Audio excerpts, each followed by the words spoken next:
Kesehatan ekonomi suatu negara itu rumit. Ekonom dan investor sama-sama mengandalkan indikator kunci untuk mengukurnya.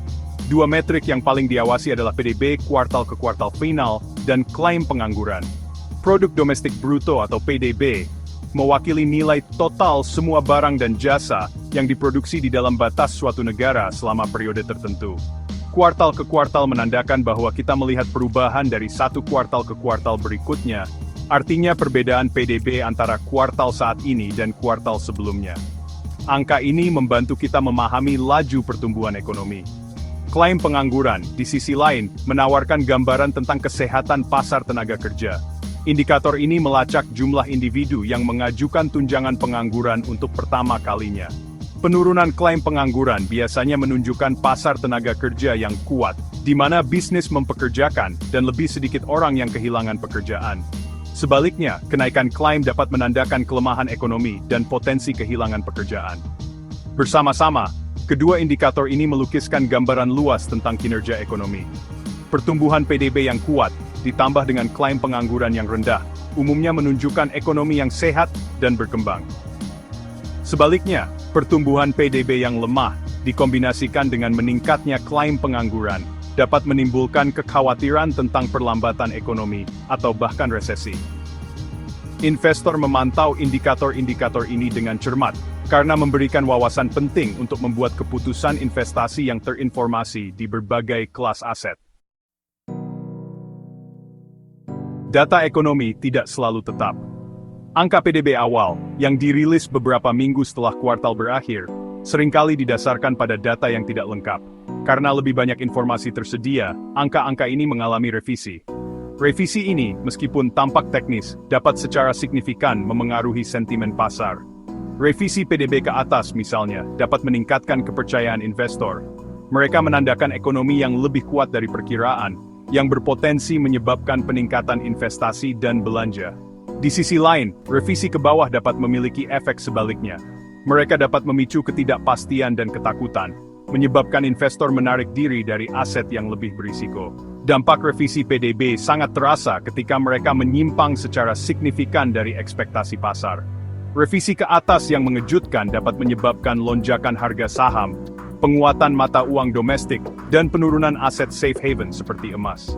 Sebaliknya, revisi ke bawah yang mengejutkan dapat memicu aksi jual pasar, melemahkan mata uang, dan meningkatkan permintaan aset safe haven.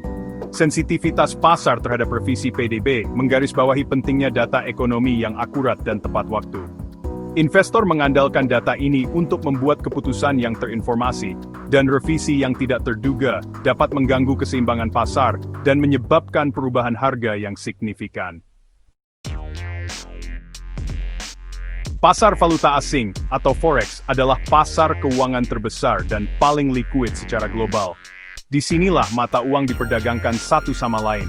Nilai tukar berfluktuasi terus-menerus, dipengaruhi oleh banyak faktor, termasuk data ekonomi. Belanja konsumen yang kuat, seringkali tercermin dalam pertumbuhan PDB yang kuat, dapat secara signifikan memengaruhi pasar forex. Ketika konsumen merasa yakin tentang ekonomi, mereka cenderung membelanjakan lebih banyak, mendorong pertumbuhan ekonomi, dan meningkatkan permintaan barang dan jasa. Peningkatan permintaan ini dapat menyebabkan harga yang lebih tinggi, yang berpotensi mendorong inflasi ke atas. Bank sentral, yang bertugas menjaga stabilitas harga, dapat merespons kenaikan inflasi dengan menaikkan suku bunga. Suku bunga yang lebih tinggi dapat menarik investasi asing, karena investor mencari pengembalian modal yang lebih tinggi. Aliran masuk modal asing ini meningkatkan permintaan mata uang domestik, menyebabkan nilainya terapresiasi. Misalnya, jika Amerika Serikat melaporkan pertumbuhan PDB yang kuat, didorong oleh belanja konsumen yang kuat, dolar AS mungkin menguat terhadap mata uang lain. Investor, yang mengantisipasi potensi kenaikan suku bunga oleh Federal Reserve, mungkin memindahkan modal mereka ke aset denominasi dolar AS, yang selanjutnya meningkatkan nilai mata uang. Klaim pengangguran adalah indikator ekonomi penting lainnya yang memengaruhi pasar forex, khususnya nilai dolar AS. Dolar AS memegang posisi unik dalam ekonomi global sebagai mata uang cadangan dunia. Ini berarti dipegang secara luas oleh bank sentral dan lembaga di seluruh dunia. Akibatnya, dolar AS sangat sensitif terhadap perubahan data ekonomi AS, termasuk angka pengangguran. Ketika klaim pengangguran turun, menunjukkan pengetatan pasar tenaga kerja, itu menunjukkan bahwa bisnis mempekerjakan dan ekonomi menguat. Prospek ekonomi positif ini dapat menyebabkan ekspektasi suku bunga yang lebih tinggi dari Federal Reserve, karena bank sentral bertujuan untuk mengendalikan inflasi. Seperti yang disebutkan sebelumnya, suku bunga yang lebih tinggi cenderung menarik investasi asing, meningkatkan permintaan dolar AS, dan menyebabkannya terapresiasi. Sebaliknya, kenaikan klaim pengangguran dapat menandakan kelemahan di pasar tenaga kerja dan berpotensi ekonomi yang lebih luas. Ini dapat menyebabkan ekspektasi pemotongan suku bunga oleh Federal Reserve, yang dapat membuat dolar AS kurang menarik bagi investor asing, yang berpotensi menyebabkannya terdepresiasi. Bagian 5. Emas, komoditas versus safe haven. Emas menempati ruang yang menarik di dunia keuangan. Ini adalah komoditas, dihargai karena kegunaan industri dan daya tarik estetika, dan aset safe haven, dicari selama masa ketidakpastian ekonomi. Memahami sifat ganda ini sangat penting untuk memahami bagaimana harga emas bereaksi terhadap rilis data ekonomi. Ketika ekonomi kuat dan indikator seperti PDB dan pengangguran melukiskan gambaran positif, investor cenderung lebih optimis tentang aset risiko tradisional, seperti saham. Ini dapat menyebabkan penurunan permintaan aset safe haven seperti emas, yang berpotensi menekan harganya. Namun, tidak sesederhana berita ekonomi yang baik selalu sama dengan berita buruk untuk emas. Harga emas dipengaruhi oleh pertemuan beberapa faktor, termasuk ekspektasi inflasi, kebijakan bank sentral, dan peristiwa geopolitik. Hubungan antara dolar AS dan emas sering digambarkan berbanding terbalik. Ini berarti bahwa ketika nilai dolar AS naik, harga emas cenderung turun, dan sebaliknya. Ada beberapa alasan untuk dinamika ini. Pertama, emas dihargai dalam dolar AS di pasar internasional. Ketika dolar AS menguat, secara efektif membuat emas lebih mahal bagi pembeli yang menggunakan mata uang lain. Ini dapat menyebabkan penurunan permintaan emas, menekan harganya. Kedua, seperti yang disebutkan sebelumnya, dolar AS yang lebih kuat sering mencerminkan ekonomi AS yang sehat. Ketika investor yakin tentang ekonomi, mereka cenderung menjauh dari aset safe haven, seperti emas, dan berinvestasi pada aset berisiko seperti saham. Pergeseran sentimen investor ini dapat semakin berkontribusi pada penurunan harga emas. Namun, penting untuk diingat bahwa emas juga dapat diuntungkan dari pelemahan dolar AS. Ketika dolar AS terdepresiasi, emas menjadi lebih terjangkau bagi pembeli asing, yang berpotensi meningkatkan permintaan dan mendorong harganya. Mata uang kripto, seperti Bitcoin dan Ethereum, telah muncul sebagai kelas aset baru, menarik perhatian yang signifikan dari investor di seluruh dunia.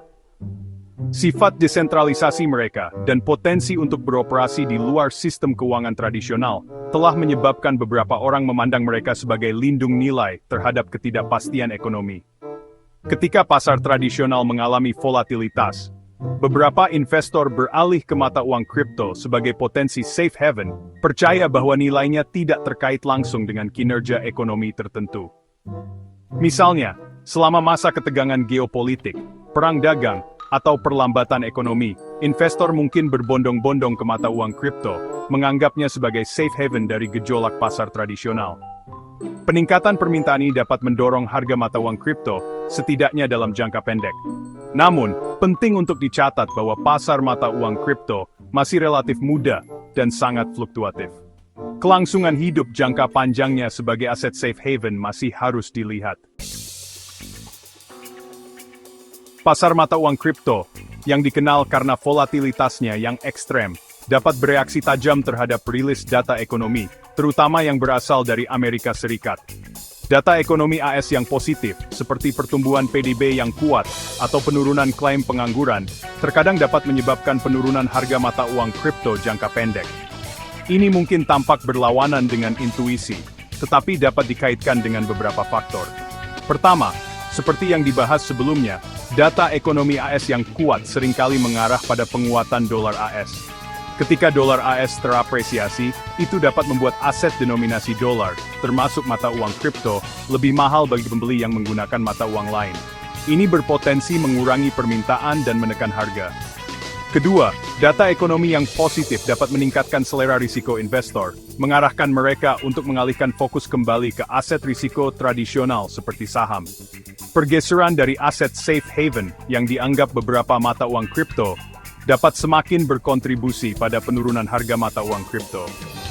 Namun, penting untuk ditekankan bahwa pasar mata uang kripto sangat kompleks dan didorong oleh banyak faktor di luar data ekonomi. Kemajuan teknologi, perkembangan peraturan, dan sentimen pasar secara keseluruhan memainkan peran penting dalam membentuk pergerakan harga mata uang kripto. Hubungan antara data ekonomi dan kinerja pasar forex, emas, dan mata uang kripto itu kompleks dan beragam. Sementara, indikator ekonomi yang kuat seperti pertumbuhan PDB yang kuat dan penurunan klaim pengangguran dapat menyebabkan dolar AS yang lebih kuat, yang berpotensi berdampak pada pasar ini dengan berbagai cara. Penting untuk diingat bahwa banyak faktor lain yang berperan. Sentimen investor, peristiwa geopolitik, kebijakan bank sentral, dan kemajuan teknologi semuanya berkontribusi pada jaringan rumit yang memengaruhi harga aset.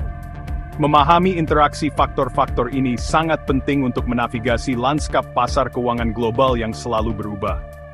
Pada akhirnya, data ekonomi memberikan wawasan berharga tentang kesehatan dan arah ekonomi, tetapi itu hanyalah salah satu bagian dari teka-teki ketika memahami kompleksitas pasar keuangan.